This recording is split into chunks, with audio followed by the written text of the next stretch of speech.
Hey gamers, welcome back to Game Perfection, a passion project by Karmasur Studios. I'm your host, Karma. Simple living is the best approach to life, isn't it?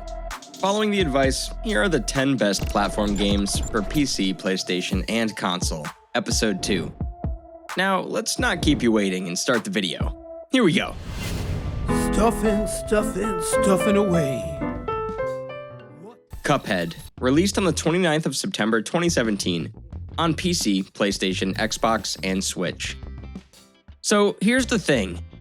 You just lost a game at the Devil's Casino, which I don't know where it is, and agreed to a deal with the devil where you'll repossess the souls of runaway debtors of the casino as the recovery of the loss.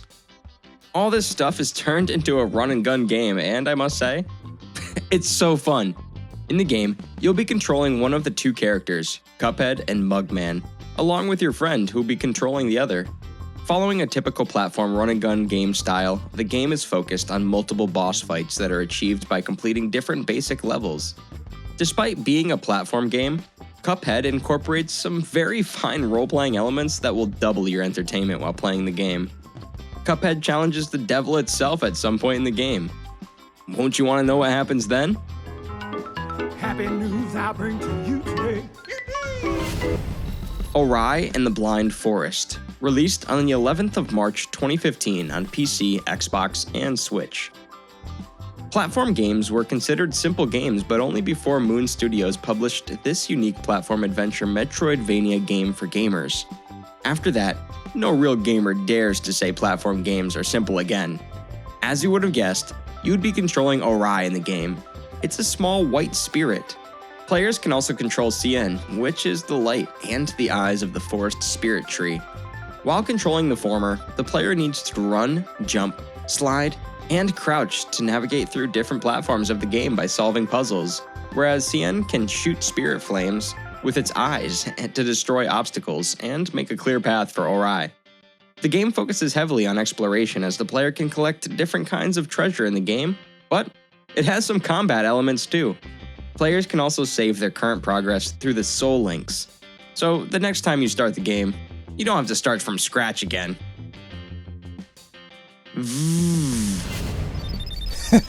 Let's play! Whoa! Hello there, ladies and gentlemen. Shovel Knight, released on the 26th of June 2014 on PC, PlayStation, Xbox, and Switch. I don't know if or not Yacht Club Games had the money to publish this 2D side-scrolling game back in 2014 because it was crowdfunded, but I know one thing very clearly.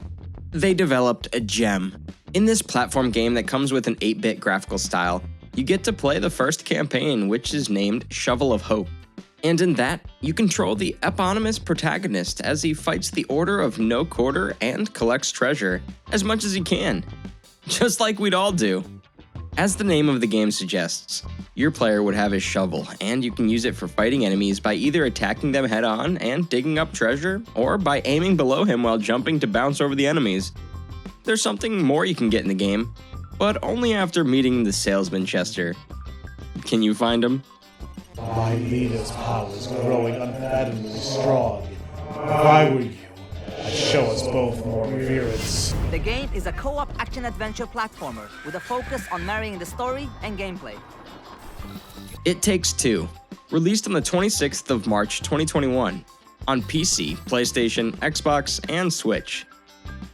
Out of all the platform games, I've played this one personally, and this one's my favorite. I and Destiny would stay glued to our PC screen for hours while playing the game because one can't play without the other. Yes, it's the main feature of this action-adventure platform game that you cannot play alone. The game is specially designed for split-screen cooperative multiplayer where you can enjoy the game either with an online partner or with your friend in local split-screen multiplayer. I prefer the latter. In the game, you and your partner will be controlling two handcrafted dolls, with which the souls of Rose's parents have linked due to the drop of her tears. Now, trusting each other, both the dolls must get their way to Rose by running, jumping over obstacles, climbing on objects, and implementing more platforming elements. And this looks so amazing with the high-quality graphics and stunning visuals of the game. If you're looking to strengthen or test the bond with your partner, this can be a very good idea. Okay, Destiny, come on, dude. We also have a huge amount of minigames spread out throughout the levels for coding made to find and to complete. Sonic Mania. Released on the 15th of August, 2017 on PC, PlayStation, Xbox, and Switch. Combat has become such a negative word today as it stands only for violence now. But this is not how it is. And Sega Games proved this in 2017 by bringing out this side-scrolling platform game where combat meets fun. The game consists of 13 levels that include some from the past ones. In the game, you'll be controlling one of the 3 characters, Sonic, Tails, and Knuckles, as they go on to defeat the nemesis, Dr. Eggman, and his robotic henchmen, the hard-boiled heavies. Each character has its own abilities, and you can use them accordingly to defeat your opponent. Sonic and Tails can be controlled simultaneously, while you'll need to control Knuckles separately, just as it was in Sonic 2.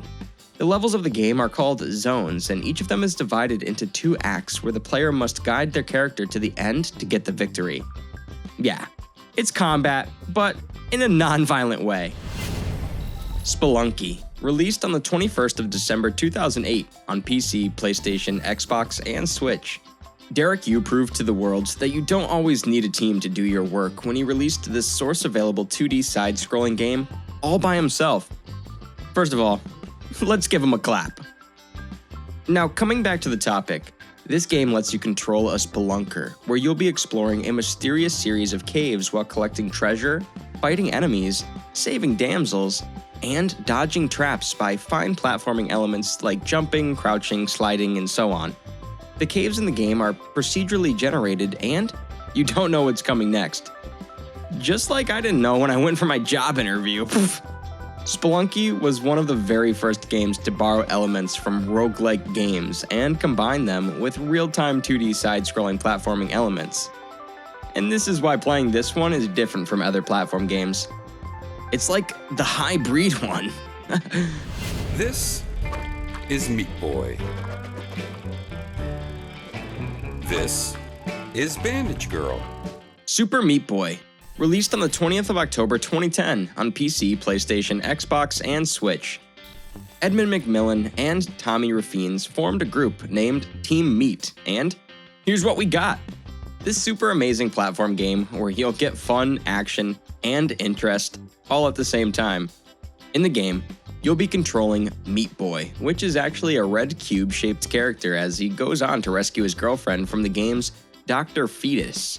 The game follows simple and fine platform elements as your players can run and jump over obstacles throughout the 2 divided chapters of the game that account for over 300 extreme levels.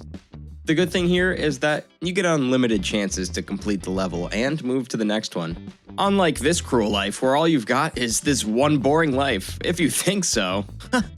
The levels in each chapter of the game can be played in any order, so play however you want. This is Dr. Fetus. He's not a real doctor. Wow. Crash Bandicoot. Released on the 9th of September 1996 on PlayStation.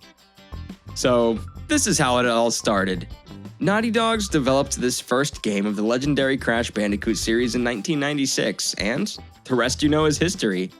Released in the 1990s, the game follows pure platforming elements with a fine blend of forward-scrolling and side-scrolling perspectives. The game follows the creation of a titular character, Crash, a bandicoot who has been uplifted by a mad scientist named Neo Cortex. Crash, who now knows the bad intentions of Cortex to dominate the whole world, goes on to stop him. Meanwhile, Crash needs to rescue his girlfriend, Tawna, as well. And he does so by completing different levels by moving, running, jumping, and sliding through different obstacles on foot and on his animal buddy sometimes as well, which seems like a donkey to me. The game contains combat elements as well, and Crash does it by jumping on enemies and performing his spinning attack. Whatever you like. It's clumping. You feel that? Sorry. This is unacceptable. Mark of the Ninja, released on the 7th of September 2012 on PC, PlayStation, Xbox, and Switch. I remember talking about this game in one of our Stealth Games videos.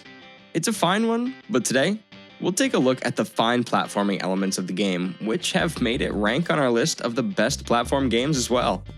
This 2D side-scrolling game by Clay Entertainment tries to show the importance of traditional ninja techniques by comparing them with today's modern techniques.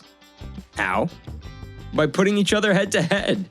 In the game, your character can sneak through a series of environments by moving, running, and jumping, and silently assassinate enemy guards while making sure he stays out of the sight of the others.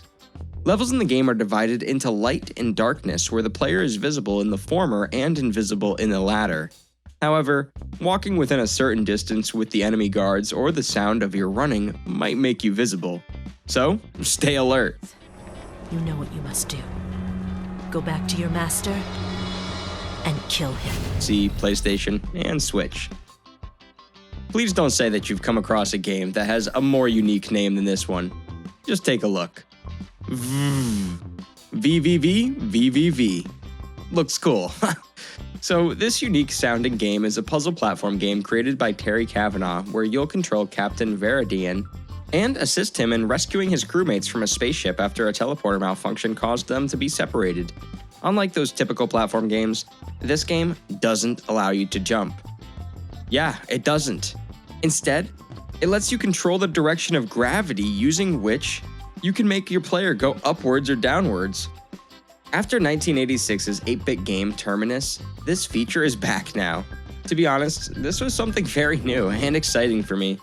There are a total of 8 levels in the game that are categorized into several chapters. I won't tell you about them unless you play on your own. So, this was it for today, guys. I hope we were able to make you scream louder than we did in the previous episode of this genre. I'll see you soon with some more interesting games in our bucket. Till then, this was your host, Karma. Peace off.